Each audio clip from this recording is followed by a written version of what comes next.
A very warm good morning to all my dear students. I am Prashant Kumar taking the fourth part of your chapter Not for Profit Organization. हम आज not for profit organisation के fourth part को continue कर रहे हैं और इससे पहले जिन लोगों ने हमारे चैनल को Brahmadatt Saraswati senior secondary school को सब्सक्राइब नहीं करा है, आप उसको सब्सक्राइब कर लें और बेल आइकन पे क्लिक कर दें, जिससे जो भी लेटेस्ट वीडियोज़ है वो आपके पास without any delay of time आपके पास पहुंच जाएगी। In this video you will see in this slide life membership fees. So in not for profit organization there are two type of receipt. Not for profit organisation में हमारी दो तरीके की receipt होती है, कैपिटल रिसिप्ट और revenue receipt. Capital receipt are those receipt which affects our assets and liabilities. जो हमारी एसेट्स और लायबिलिटीज को इफेक्ट करती है वो होती है capital receipt. And those receipt which not affected our assets and liabilities, they are revenue receipt. So life membership fees is a part of capital receipt. ये capital receipt का एक part है because it is a nature of non recurring, क्योंकि ये बार बार होने वाली नहीं है, इसलिए इसका treatment we write in liabilities side of balance sheet. हम इसको अपनी balance sheet के liabilities side में लिखते हैं. बट वन थिंग मोर, अगर ये बहुत स्मॉल अमाउंट है then we can treat in income and expenditure account as revenue receipt. Now in this you have seen two type of more fund, endowment fund and sale of fixed assets. These all are the example of receipt. So first of all, endowment fund. Endowment fund is created from the bequest, legacy or gift received in non-profit organizations. The income from the investment of such fund is used for the purpose which have been stated in the bylaws or articles of association of these organization. Endowment fund वो वाला fund है जो हमें legacy और as a gift receive होता है. अब इस फंड का ट्रीटमेंट हम अपने नॉट फॉर प्रॉफिट ऑर्गेनाइजेशन के बायलॉज के अकॉर्डिंग या जो हमने उसके आर्टिकल ऑफ एसोसिएशन जो बना रखे हैं उसके अकॉर्डिंग इसका यूज करेंगे. If our bylaws allow to treat is a revenue receipt, अगर हमारे बायलॉज इसको इस तरीके से अलाउ करते हैं कि हमें इसको रेवेन्यू रिसिप्ट मानना है, रिकरिंग इनकम मानना है, then we will record in our income and expenditure account in income side. अगर हमारे बायलॉज, अगर हमारे आर्टिकल्स ऑफ एसोसिएशन ये शो करते हैं कि इस चीज़ को हमें रेवेन्यू रिसिप्ट मानना है, तो हम इसको लिखेंगे इनकम एंड एक्सपेंडिचर के इनकम साइड में. But on the other hand, if our bylaws assume it as capital receipt, अगर हमारे बायलॉज के अकॉर्डिंग इसको हमने कैपिटल रिसिप्ट माना है, तो हम इसको लिखेंगे लायबिलिटी साइड के बैलेंस शीट में. So if there is not any information is given, अगर इससे रिलेटेड कोई भी इंफॉर्मेशन नहीं है, तो अगर ये स्मॉल फंड है तो हम इसको लिख सकते हैं इनकम साइड में, और अगर ये बिग अमाउंट है, लार्ज अमाउंट ऑफ फंड है, then we can use it as a capital receipt. Another one, sale of fixed assets. Sale and purchase of fixed assets are the example of capital receipt and capital payment. अगर हम अपनी assets को बेचते हैं तो ये example होता है capital receipt का. And this we have to record only in the balance sheet and deducted from the concerned assets. हम इसकी sale को concerned assets में से deduct कर देते हैं. But if any profit or sale, अगर प्रॉफिट या लॉस हो रहा है सेल पे, then we will record in income and expenditure account. Now some fund based accounting. There are two type of accounting, fund based and non fund based. हमारी दो तरीके की अकाउंटिंग होती है. पहली अकाउंटिंग होती है हमारी फंड बेस्ड और दूसरी होती है नॉन फंड बेस्ड. तो फंड बेस्ड अकाउंटिंग वो वाली अकाउंटिंग है जिसके लिए पहले से हम फंड वगैरह बना के रख लेते हैं. लेकिन नॉन फंड बेस्ड अकाउंटिंग वो वाली अकाउंटिंग है जिसके लिए पहले से हम फंड वगैरह क्रिएट नहीं करते. For example, if in any not for profit organization we have to build a building, we have to constructed a building. अगर इस नॉट फॉर प्रॉफिट ऑर्गेनाइजेशन के किसी के लिए हमें कोई बिल्डिंग वगैरह बनानी है, अगर उस बिल्डिंग के लिए हमने पहले से फंड बना रखा है, उसमें लार्ज अमाउंट चाहिए और धीरे धीरे उस फंड में कलेक्शन होता रहता है, तो that is fund based accounting. और नॉन फंड बेस्ड अकाउंटिंग वो वाली अकाउंटिंग जिसमें हमने किसी तरीके का फंड नहीं बनाया है, सीधा जितना भी अमाउंट हमने कलेक्ट करा है उसको हमने एक्सपेंड कर दिया. तो सबसे पहले मैं इसमें डिस्कस करूंगा fund based accounting. Fund based accounting refers to that concept of accounting whereby all receipt and income related to a particular fund are to be credited in that fund and payment and expense relating to a particular fund are to be debited in that fund. यानी कि fund based accounting वो वाली accounting है जहाँ पे हमने जो भी किसी भी चीज़ के लिए हमने कोई हेड बना रखा है, अगर वो फंड हमारा किसी तरीके से इंक्रीज होता है तो हम उसको ऐड कर देंगे, प्लस कर देंगे. और अगर किसी तरीके से हमारे फंड की वैल्यू कम हो जाती है तो हम उसको डेबिट कर देंगे. और इस चीज़ को हमें दिखाना है अपने बैलेंस शीट. इसका ट्रीटमेंट क्या होगा? अगर कोई भी फंड हमने बना रखा है और उस फंड से हमें इंक्रीज होता है, अमाउंट बढ़ता है, तो हम फंड को प्लस कर देंगे. और किसी भी चीज से अगर हमारा फंड डिडक्ट होता है, कम होता है, तो हम उसको कर देंगे minus. The treatment of this fund based accounting system is used by the government and non governmental organisations. Income from a specific fund investment, instead of being credited to income and expenditure account, is added to that fund in the balance sheet directly. यानी कि इस तरीके के fund को हमें सीधे balance sheet में record करना है लायबिलिटीज साइड में.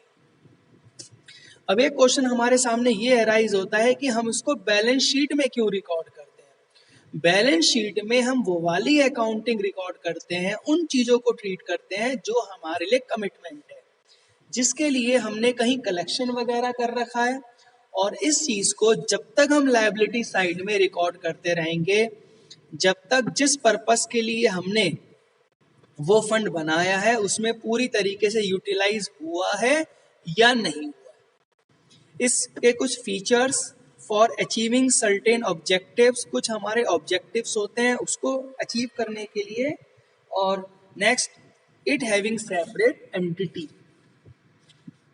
Another one features, each type of fund is separate entity for accountability. जो भी इस तरीके का फंड है उसकी सेपरेट एंटिटी होनी चाहिए, सेपरेट अकाउंटेबिलिटी होनी चाहिए. Each type of fund is a accounting entity for the purpose of internal and external reporting. Her fund का जो पर्पस है वो होना चाहिए इंटरनल एंड एक्सटर्नल रिपोर्टिंग पे based. This system is used by mostly by government and non government NGO. ये system ज़्यादातर हमारे गवर्नमेंट और एनजीओ ऑर्गेनाइजेशंस ज़्यादा इसको फुलफिल करती हैं.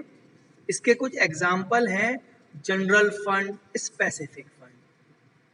Now, in this slide you have seen there are some example of this fund type of fund, another things. So first of all, I will tell about the some things. You have seen sale of scrap. Sale of scrap एक ऐसी चीज, कोई भी पुराने bottles, पुरानी garbage, वो अगर हमने इसको सेल कर दी। सेल ऑफ ग्रास, कोई अगर किसी तरीके का ऐसा ऑर्गेनाइजेशन जहाँ पे घास वगैरह है, वहाँ घास को भी बेचा जाता है, it is also a part of income.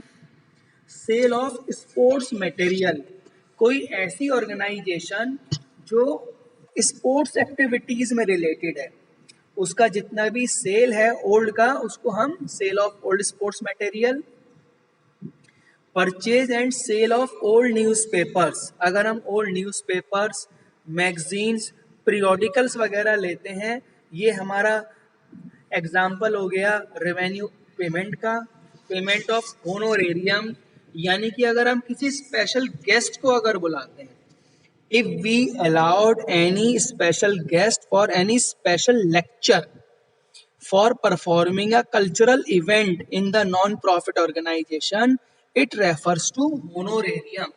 अगर हम किसी स्पेशल प्रोग्राम के लिए अपने किसी स्पेशल गेस्ट को इनवाइट करते हैं, तो that is called payment of honorarium, and this is also example of revenue payment, and this revenue payment will be enter in the debited side of income and expenditure account, और इसको हम income और expenditure के debit side में हम record कर लेते हैं। इसी स्लाइड के लास्ट हेडिंग में आप देखेंगे purchase of consumable items in a non profit organisation such as hospital, recreation clubs, purchase of some consumable item, for example medicines, bar material, playing cards. These are the normal example. So these purchase of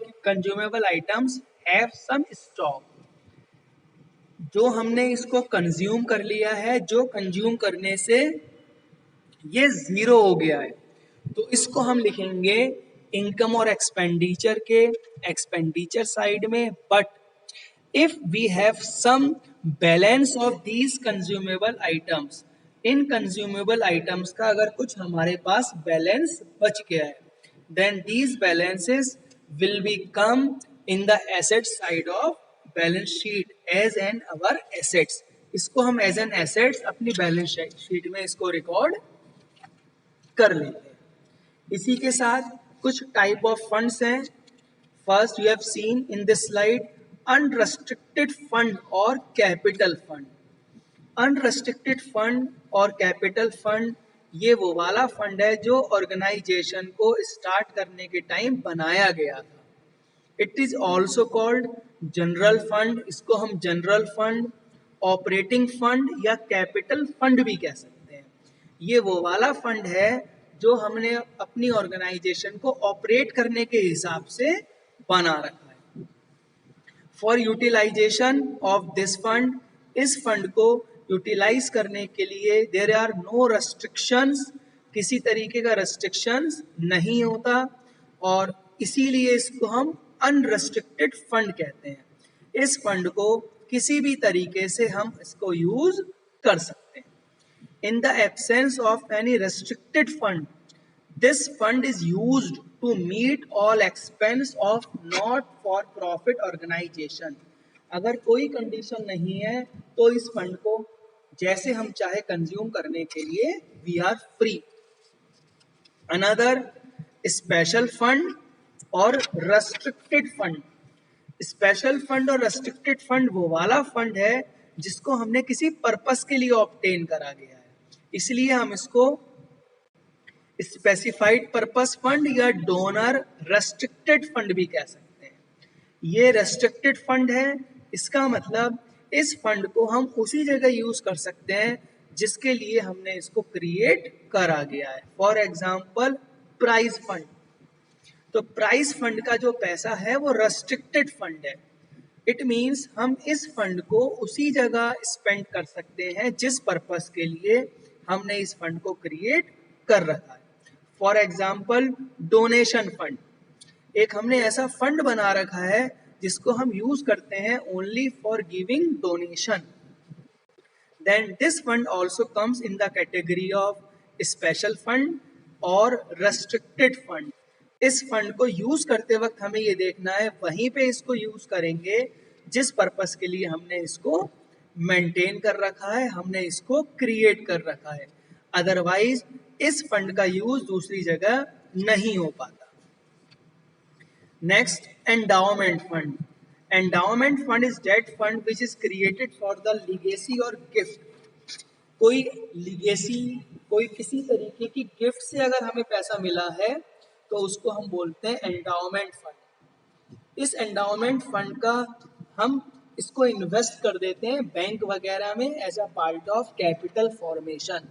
हम इसको as a capital formation के लिए कहीं invest कर देते हैं और उस प्रिंसिपल फंड को हम अपने पास रखे रहने देते हैं और जो उससे इंटरेस्ट वगैरह मिलता है हम उसको यूटिलाइज कर सकते हैं। फॉर एग्जाम्पल इसी स्लाइड में आप देख रहे हैं, माँ Saraswati educational society receive 51 lakh from N industrialist.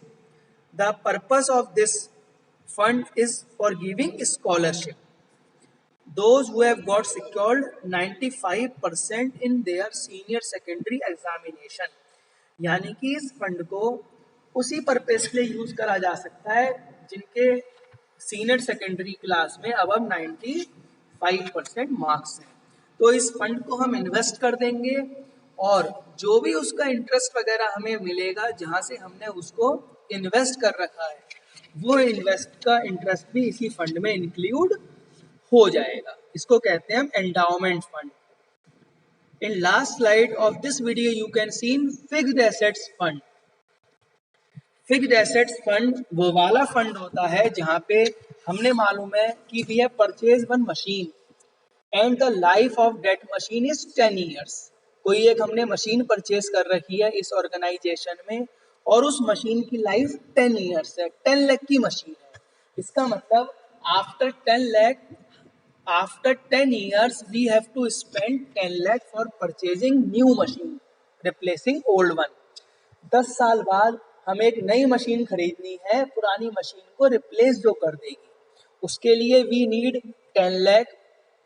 So any these type of organization, this is very difficult for withdraw 10 lakh from in a single year। किसी भी ऑर्गेनाइजेशन के लिए एक साल में एक बार में 10 लाख रुपए निकालना एक थोड़ा सा फाइनेंशियल प्रॉब्लम वाली बात है। तो इसके लिए they create fixed asset fund, हर साल थोड़ा थोड़ा सा पैसा उसमें इन्वेस्ट करते रहते हैं और एट लास्ट जब जिस पर्पस के लिए वो फंड बनाया गया है जब वो पर्पस हमारा पूरा हो जाता है तो इस फंड में से पैसा विड्रीव करके हम उस एसेट्स वगैरह को परचेज कर देते हैं। Fixed assets fund are created for the bequest, legacy or gift received in the non-profit organization for the purpose of execution of fixed assets only. For example, building fund or furniture fund.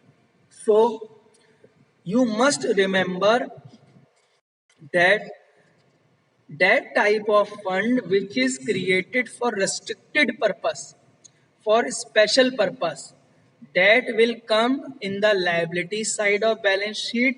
But if any type of fund which is unrestricted, which is recurring in nature, which is small amount in nature, then that fund we can shown in the income side of income and expenditure account।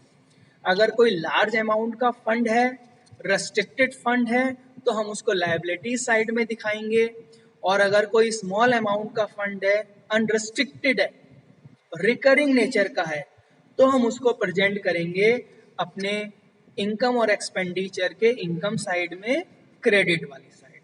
So students, this video is containing all type of fund which are used while preparing account of income and expenditure account.